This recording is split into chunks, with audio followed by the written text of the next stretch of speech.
¿Podría el administrador líder venir a la cabina de vuelo inmediatamente? Suena como uno de esos anuncios de una dramática película de un accidente de avión. Nadie querría escuchar eso en la vida real. Pero desafortunadamente es lo que los pasajeros del vuelo 236 de Air Transat oyeron cuando su avión se quedó sin combustible en algún lugar sobre el Atlántico.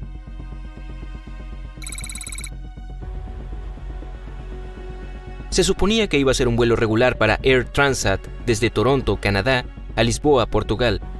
El clima estaba bien esa noche de agosto y el vuelo 236 despegó sin demoras a las 8:52 p.m. Tenía 306 personas a bordo, 293 pasajeros y 13 tripulantes.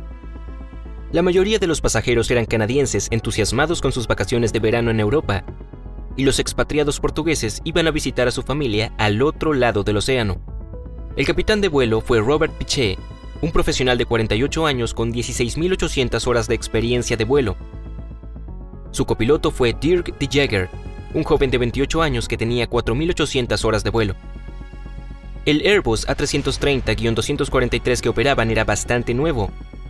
Tenía solo 2 años de servicio activo. Y a pesar de tener 362 asientos, no todos estaban llenos para ese vuelo. Tenía 2 potentes motores Rolls-Royce Trent y un detalle interesante: 5 toneladas más de combustible que el requerido cuando despegó. No había banderas rojas ni señales de advertencia de una emergencia. Sin embargo, 8 horas después, cuando el avión debió aterrizar en Lisboa, no se veía en ninguna parte. A las 4:38 UTC, el motor derecho de la aeronave comenzó a perder combustible. Los pilotos no lo sabían todavía. A las 5:03 UTC, después de más de 4 horas de un vuelo totalmente normal, llegó el primer mensaje alarmante. La computadora a bordo informó a los pilotos que la temperatura del aceite había bajado y que su presión era más alta de lo normal en el motor 2, ese mismo motor derecho. Los pilotos experimentados creían que el mensaje era una falsa alarma. Informaron al centro de control de mantenimiento al respecto, pero se mantuvieron tranquilos, asumiendo que no había razones para preocuparse. A las 5:36 UTC llegó otra advertencia. Esta vez sobre un desequilibrio de combustible. Los pilotos nuevamente pensaron que era una falsa alarma y siguieron el protocolo para la situación. Intentaron transferir el combustible del tanque del ala izquierda al tanque del ala derecha para recuperar el equilibrio. Pero eso no ayudó, porque la línea de combustible ya estaba dañada y la aeronave estaba perdiéndolo a la alarmante velocidad de 3,7 litros por segundo. Como resultado, la temperatura del aceite siguió bajando y su presión siguió aumentando. Fue en ese momento cuando los pilotos se dieron cuenta de que algo había salido mal y llamaron al administrador principal a la cabina. Le pidieron que mirara por una de las ventanillas de pasajeros para ver si el combustible goteaba por debajo del ala derecha. Pero el cielo nocturno estaba completamente negro y él no podía notarlo. Se pueden imaginar lo que estaba pasando en la mente de los pilotos en ese momento. Un aterrizaje de emergencia con un tanque lleno siempre es un gran riesgo. Pero ignorar las advertencias y continuar con el viaje sería correr un riesgo aún mayor. A las 5:45 UTC, los pilotos tomaron la decisión de desviar el avión a las Azores y aterrizarlo en la base aérea de Lajes. 3 minutos después, informaron al control de tráfico aéreo de Santa María Oceanic que tenían una emergencia de combustible. Este mensaje informa a los servicios en tierra que una aeronave tiene menos combustible del necesario para finalizar el vuelo. A las 6:13 UTC, cuando el avión estaba a 11.880 metros y a unos 273 kilómetros de Lajes, el motor número 2 comenzó a fallar completamente por la falta de combustible. Por más aterrador que parezca, un Airbus puede volar con solo un motor. Y los pilotos lo sabían, por supuesto. Pero al darse cuenta de que la amenaza era más que real, decidieron intentar ahorrar combustible en el motor número 1 y apagar la bomba de transferencia. El avión no puede mantenerse a la misma altitud con un motor que con 2 de ellos, por lo que comenzaron a descender gradualmente. Preocupados de que el segundo motor tampoco durara, los pilotos enviaron una llamada de socorro al control de tráfico de Santa María Oceanic. En la aviación se le llama Mayday. 13 minutos más tarde y a 120 kilómetros de la base, el motor número 1 también se quedó sin combustible. Cuando fue entrevistado sobre esa situación más tarde, el capitán Piché dijo a los reporteros: «Cuando no tienes ese otro motor, tarde o temprano vas a bajar. Lo sabes». Lo único que le importaba era salvar la vida de los pasajeros y de la tripulación. Ahora solo tenían una opción: planear el resto de la distancia hasta la base. El señor de Jaeger, que era el copiloto en el vuelo 236, recuerda que estaban volando como en un simulador, que se enfrentaba a los nuevos problemas que surgían a cada minuto. Claramente no era una situación común, por lo que tenían que pensar rápido y tomar decisiones veloces para controlar todo de alguna manera. El avión perdió su principal fuente de energía eléctrica, pero aún tenía la turbina de aire de emergencia.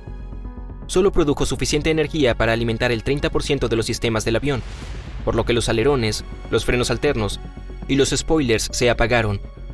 El sistema de intercomunicación también se apagó, por lo que el copiloto de Jaeger tuvo que gritar instrucciones de seguridad a la tripulación de cabina, y por mucho que la tripulación quisiera llegar a la base aérea, no pudieron descartar la posibilidad de un aterrizaje en el agua, y les dijeron a los pasajeros que se pusieran los chalecos salvavidas.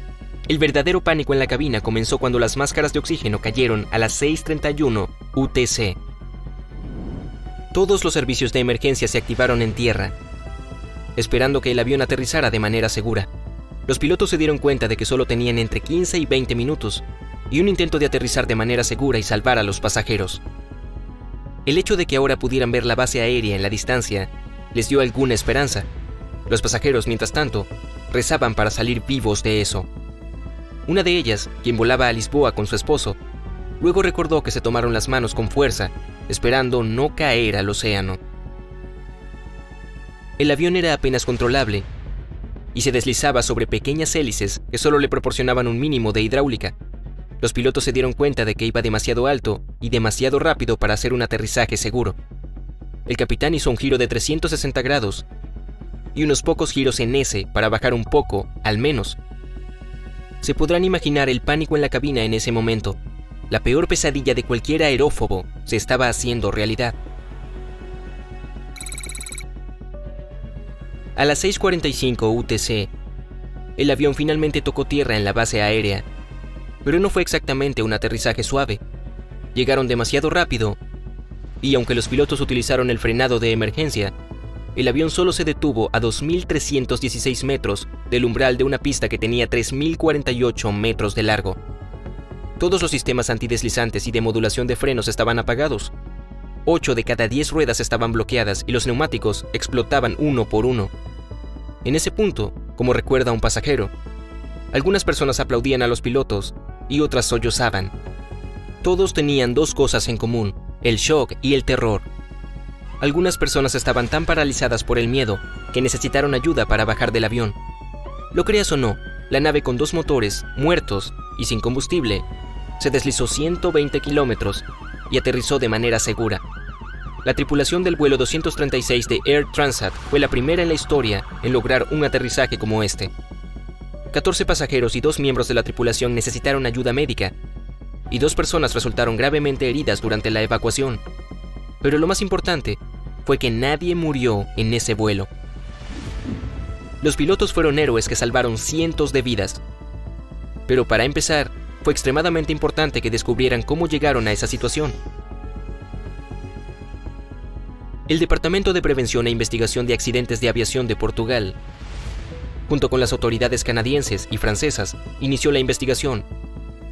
Resultó que solo 5 días antes del incidente, el 19 de agosto de 2001, el personal de mantenimiento había instalado un nuevo motor.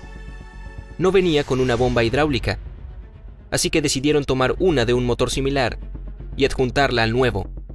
Eso era, por supuesto, contrario a las instrucciones de los fabricantes. Y a pesar de que la diferencia era insignificante para el ojo humano, ahora sabes a qué condujo todo. Hubo una fuga en la manguera de combustible y podría haber matado a 306 personas. Cuando Air Transat admitió su culpa, el gobierno canadiense le impuso una multa de alrededor de $250,000, la cual fue la multa más grande en la historia de Canadá en 2009. Unos meses después del incidente, cuando el avión fue reparado, reanudó los vuelos con Air Transat y fue apodado Planeador de las Azores. Y a partir de diciembre de 2018, comenzó a volar con una aerolínea diferente, pero todavía está activo. El milagro que ocurrió en el Atlántico gracias al profesionalismo de la tripulación inspiró un episodio de un programa de la televisión canadiense llamado Mayday Catástrofes Aéreas.